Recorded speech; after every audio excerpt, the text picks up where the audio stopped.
In case you haven't realized it by now, unlike other countries where history is made up by a series of important men and their deeds, in the case of Romania the main character of its history is the Romanian people itself. Still, there are a lot of important Romanian rulers with important achievements, some of which with decisive influences on European history, such as those who kept Islam at bay for a few centuries, when the Muslims were set on a global rampage, at the height of their conquest and atrocities, thus allowing Western Europe to prosper. It would take almost 1,000 years from the birth of Islam for Muslims to completely overrun Eastern Europe and threaten Western Europe.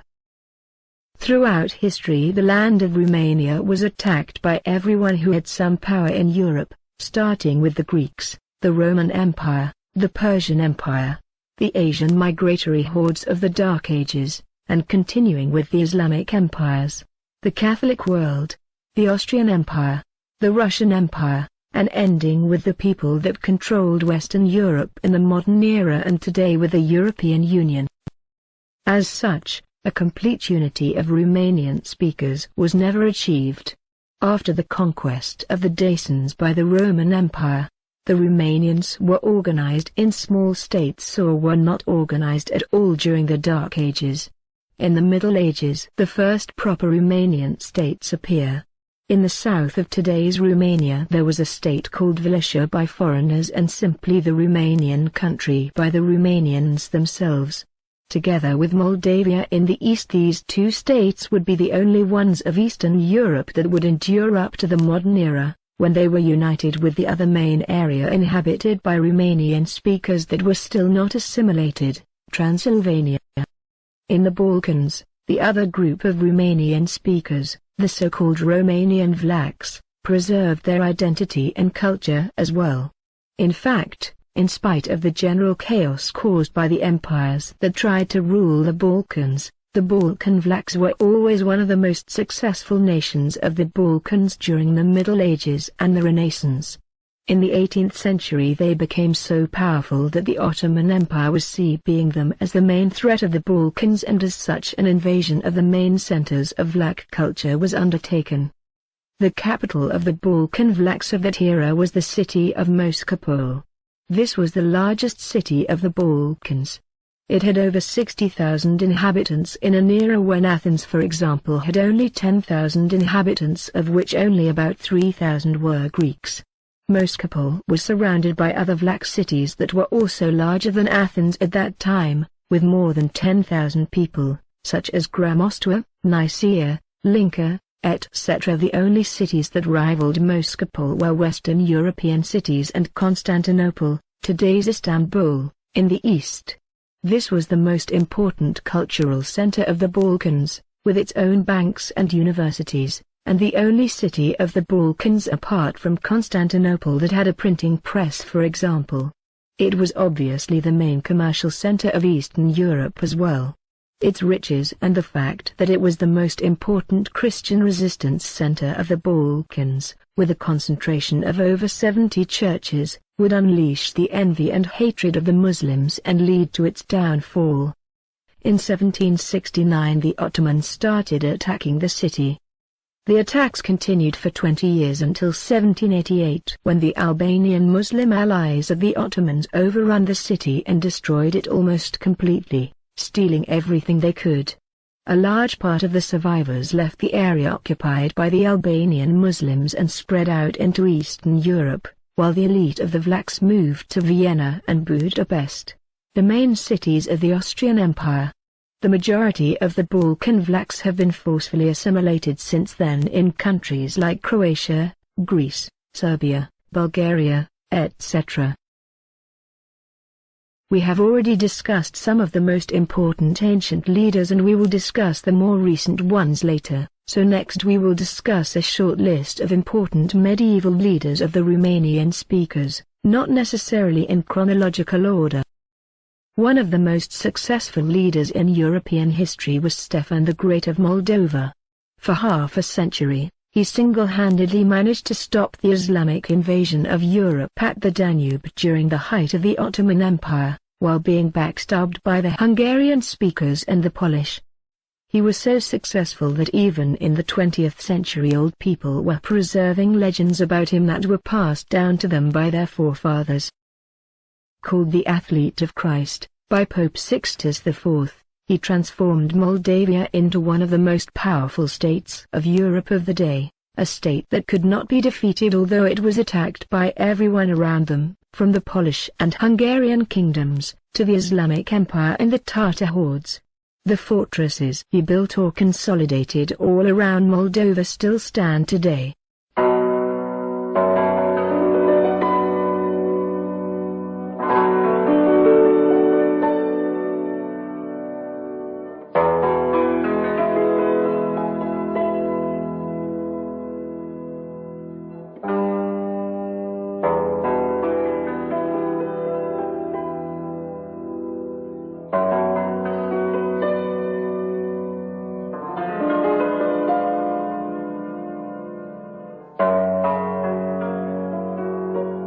Similarly, the dozens of beautiful monasteries he built are still standing today and are included in the UNESCO World Heritage List.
Stefan the Great of Moldova fought 36 wars during his half-a-century reign. He only lost 2 of them, and even those were transformed into victories soon after. Moldavia was a small state compared to its neighbors, the Hungarian-speaking state, the Polish kingdom and the Ottoman Empire. This is why in the majority of these battles the Romanians' odds were ridiculously small. For example, the Romanian king of Hungary Matthias Corvinus attacked Moldova with an army of 40,000 knights but was defeated and almost killed by Stefan the Great of Moldova, which had an army 4 times smaller and made up mostly of peasants. Another example is the giant attempt of invading Moldova by an Islamic army of 120,000 Muslims led by Suleiman the Magnificent, which was crushed by an army of 40,000 Romanians and 5,000 seculars from Transylvania. The entire army of the Ottoman Empire was slaughtered during the Battle of Vaslui, or as they tried to escape, resulting in the greatest victory Christianity ever had against Islam. 20 years later Stefan the Great of Moldova would crush a Polish army of 100,000 using again 40,000 Romanian peasants. Islam was started by a 7th century pedophile. So pedophilia became allowed in the cult of Islam, since the man who started it is supposed to have been sent by God. Thus the Muslims became history's biggest slave owners, including little boys and girls. From the Eastern European countries they were asking for thousands of little boys and girls to be sent to them annually as a tribute. One of the children that was held hostage by the Ottoman Muslim Empire would turn out to be Dracula. LOL. Vlad Tepes, to be more precise, the Romanian king who is the source of the Dracula story. He was a relative of Stefan the Great of Moldova we discussed earlier, and he too had to deal with the Muslim invasion of Europe, after he was released from Turkey and became the king of Wallachia. Much of the stories giving him a bad name come from the Saxons who occupied parts of Transylvania, and who described him as a cruel leader who prescribed all kinds of sadistic punishments. Vlad used to attack these Saxons often. What is known for sure is that he impaled criminals in his country and also the Muslims who attacked Romanian lands. That is where his name comes, Vlad the Impaler. He was known to be very strict with wrongdoers and unrighteous people. Legends say that the country was so safe that he placed a cup made of gold on the fountain for people to drink with, which was never stolen throughout his reign. He strengthened Wallachia economically and militarily until he was ready to rebel against the Ottoman Empire, who was asking for tribute from the Romanians and was at that time in its most powerful days, having just conquered Constantinople. He did this in an original way. Because the proud Muslims who were sent to ask for his submission would not take their hats off in front of the Romanian king, he nailed their turbans on their heads permanently. The Ottomans sent a huge army to punish the Romanians. Lonicos Chacacondiles wrote that the Muslim army numbered 250,000 soldiers, while the Turkish chronicler Tursunbeg placed it at 300,000. Abandoned by his Hungarian quote-unquote allies, Vlad harassed the Muslim army using his small army of 30,000 Romanians continually until the night of the 16th of June 1462, when he launched a night attack on the Muslims with the target being Muhammad the Conqueror himself. Vlad and his best Romanian soldiers disguised themselves as Muslims and entered the camp and slaughtered the elite of the Ottoman army. The attack was a success and the greatest sultan the Muslims ever had was forced to flee for his life. As the Muslims were running away, they came to the town of Targovist, where they were met with the famous forest of impaled Muslims, which convinced the sultan to head straight for Constantinople and abandon Wallachia. Vlad was betrayed by his brother who wanted to submit to the Ottomans, and so he was forced to leave to Transylvania, where he thought the Hungarians were his friends, but they too betrayed him and arrested him. The Hungarians only released him at the request of Stefan the Great of Moldova, who after the arrest of Vlad was left to defend Europe on his own. Vlad came back to the throne but was betrayed by the Hungarians again and arrested. He came to the throne for a third time, only to be assassinated by noblemen who sided with the Ottoman Empire, since Vlad was known to be an enemy of the nobility and a supporter of the average people and of free enterprise. Vlad the Impaler was the grandson of Mircea the Elder, one of the greatest Romanian rulers of the Middle Ages and among the first to fight against the Islamic invasion. History records him as a complete ruler, one that developed Wallachia and its economy and army, reformed the country and extended its borders to include neighboring lands inhabited by Romanians, and turned Wallachia into a rock that stood firm against the Muslim hordes. In 1389 the Serbian king Lazar called the entire Christendom to help defend Europe against Islam, but apart from the Romanian ruler almost nobody else was interested. At the Battle of Kosovo, the Europeans eventually lost, even though they managed to kill the Muslims' sultan himself. His son, Bayezid, climbed the throne after this battle and attempted an invasion of Wallachia to punish Mircea the Elder for helping the Serbians.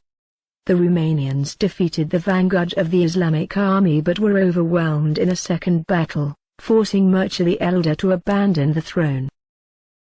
Called the bravest and wisest of Christian princes by the 16th century historian Johannes Leunclavius, he came back a few years later, and his reign was marked by a series of campaigns in the south of the Danube against the Ottomans, who were at that time attacked by the Mongols under Tamerlane. Another important king was Michael the Brave. He had a spectacular military career. Through a series of peace treaties and brilliant military victories, he managed to defeat pretty much everyone who had an interest in the lands of today's Romania. He tackled the Ottoman Empire, the Polish Kingdom, and the Hungarians, who at that time did not have a country and were trying to rule Transylvania, and one by one defeated all of them. He was joined in his initial anti-Islamic revolt by the Christian Bosnians and by the Serbs, and later when he attacked the Hungarians, the peasants from Transylvania rebelled as well. At the height of his short career, he managed to unite most of the old Dacian kingdom in a single powerful state, for the first time after the Roman conquest of Dacia. His enemies called him Molesticus, meaning the evil Dacian, and his friends called him Restituta Daci, meaning the restorer of Dacia. He was tricked by the Holy Roman Emperor Rudolf II, who first promised to help him against the Hungarians who wanted to take back Transylvania, but then betrayed him and ordered a mercenary to kill him when he least expected it. He became a famous man in Europe at that time, with some foreigners admiring his brilliant leadership skills, while others envied him and constantly tried to backstab him.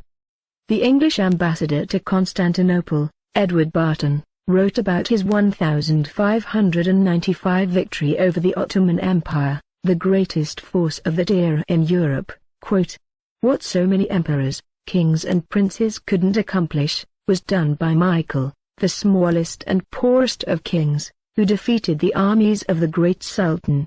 The Ottoman chronicler Tahiri Ali Osman, writing about the same battle, described it as the judgment day for the Ottoman army. The imperial officer Heraclius Soter wrote to the Emperor Rudolf II in 1597 describing the determination of Michael the Brave to cross the Danube and liberate Bulgaria, from where the Christians were asking for his help, and which at that time still had a large Romanian community.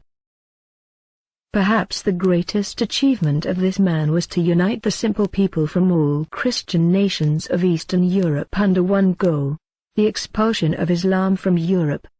The records of the day show that not only the subjugated Bulgarians, Serbs, Bosnians and other Balkan people joined his army, but also Saxons and Seculars from Transylvania, Romanian peasants from all corners of the land, etc.